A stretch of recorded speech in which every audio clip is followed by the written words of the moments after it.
ಬಾಳೆಂದರೆ ಪ್ರಣಯಾನುಭಾವ ಕವಿತೆ ಆತ್ಮಾನುಸಂಧಾನ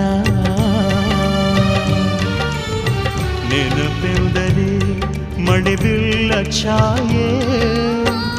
ನನ್ನೆದೆಯ ಬಾಂದಳದಿಯ ನನ್ನೆದೆಯ ಬಾಂದಳದಿ ಚಿತ್ತಾರ ಬರೆದವಳೆ ಸುತ್ತೇಳು ಲೋಕದಲ್ಲಿ ಮತ್ತೆಲ್ಲಿ ಸಿಗದವಳೆ ನನ್ನೊಳಗೆ ಹಾಡಾಗಿ ಹರಿದವಳೆ ನೂರು ಜನ್ಮಕ್ಕೂ ನೂರಾರು ಜನ್ಮಕ್ಕೂ ನೂರು ಜನ್ಮಕ್ಕೂ ನೂರಾರು ಜನ್ಮಕ್ಕೂ ಒಲವಾಧಾರೆಯೇ ಒಲಿದೊಲಿದು ಬಾರೆಯೇ ನನ್ನ ಆತ್ಮ ನನ್ನ ಪ್ರಾಣ ನೀನೆಂದು ನೂರು ಜನ್ಮಕ್ಕೂ